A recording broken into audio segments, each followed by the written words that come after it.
Welcome to This is Durham Life.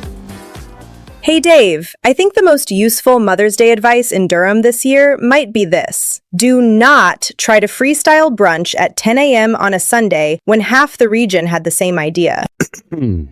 Yes, the classic strategy. Drive around hungry, call 3 places that are already full, and then pretend a gas station bouquet was part of the vision. Exactly. And what I love about the Durham Life Weekly is it kind of removes that panic. It pulls together actual local Mother's Day picks, not vague treat mom special advice. Real places close to home, and in some cases, even interactive planning tools.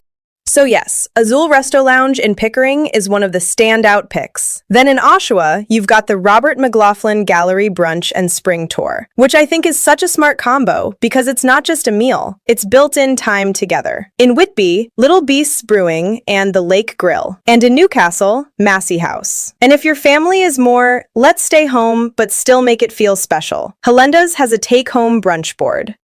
Okay, the Helenda's brunch board is the one that sticks for me.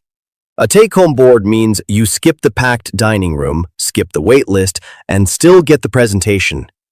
That is a very marketer-approved solution. And it solves a real holiday problem, because sometimes the most loving thing is not dragging everybody into an overbooked restaurant where the server is sprinting and the kitchen is buried. Sometimes it's picking up something beautiful, putting on coffee at home, and letting the day breathe a little. Right. There's a difference between special and logistically heroic. If the celebration requires 2 parking lots, a 45-minute wait, and somebody getting grumpy before eggs arrive, maybe that's not the memory you're aiming for. Yes, and Durham's advantage is proximity. Pickering, Ajax, Whitby, Oshawa, Newcastle, Port Perry. You can create something personal without turning it into an all-day expedition. The Robert McLaughlin Gallery in Oshawa is a perfect example. Brunch plus a spring tour means the event has shape. You're not just seated, fed, and back in the car. You actually get an outing. Wait, the RMG brunch and spring tour in Oshawa? That's the one I'd pitch to the person who always says, "Don't buy me stuff, I just want time together." Because that's not a generic gift. That's an actual shared afternoon. And those are usually the gifts people remember. Same with a place like Massey House in Newcastle. The name alone tells you this isn't meant to feel rushed. Or Little Beasts in Whitby, where you can make the day feel current and local, instead of defaulting to the same big chain routine everybody else is doing. Let me push a little, though. Isn't there always a risk that local becomes code for more effort? Because some people hear 5 options and think, great, now I have homework. That's fair, but I'd say Durham Life is doing the opposite. It's curation. The hard part of Mother's Day is not lack of love, it's decision fatigue. Where do we go? Is it booked? Is it kid-friendly? Is it worth the drive? A short list with places like Azul Resto Lounge, the Lake Grill, and Helenda's narrows the field fast. You're not starting from zero. Curation is convenience with taste. That's the whole value proposition. Somebody local has already looked around and said, here are the options that actually make sense in Durham region this week. And because it's local, not Toronto local, it respects how people here really celebrate. Maybe mom wants a sit-down brunch in Pickering. Maybe she wants art and a spring walk in Oshawa. Maybe the win is a board from Helenda's, slippers on, no reservation required. Slippers on Mother's Day might be the hidden champion here. Honestly, it might be. The surprise in that newsletter wasn't just the restaurant list. It was the reminder that a better holiday can be smaller, closer, and easier. Not less thoughtful, more thoughtful, because it actually fits the person. And that's the tension, right there. The big, crowded holiday meal looks impressive from a distance, but a well-picked local plan, Azul in Pickering, Little Beasts in Whitby, the RMG in Oshawa, Massey House in Newcastle, the Lake Grill, or Helenda's at home, that feels personal, which is what Mother's Day is supposed to be in the first place. You know what connects to that? The newsletter's good news angle. The events are useful, but the real story underneath them is the people who keep building places to gather. Totally. And one of my favorite examples is the Changemaker story on Felicia Walsh and Hey Mama Social Club. Because this didn't start as some big, polished organization. It started as a small coffee meetup, just moms needing connection. A small coffee meetup that became stroller walks, sold-out events, and a support network for moms in Durham. That arc matters. Sold-out events is the phrase that really lands for me, because it means the need was already there. Somebody just finally gave it a home.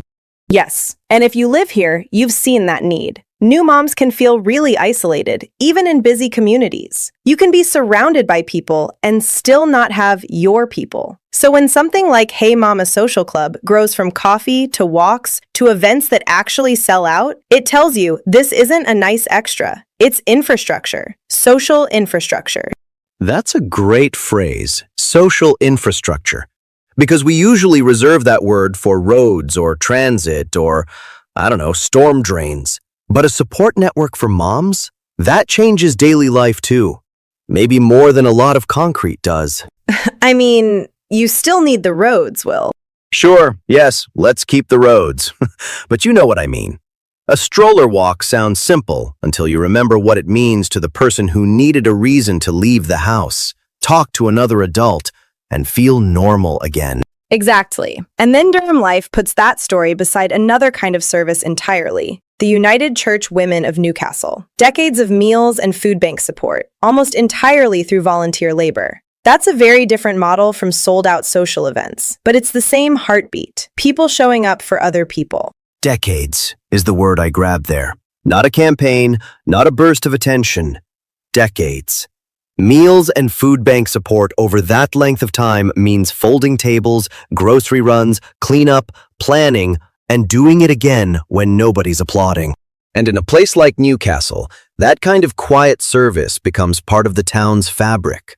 You may not see every hour of volunteer work, but you feel the result. People eat. People get help. A community stays a community because somebody kept the lights on, literally and figuratively.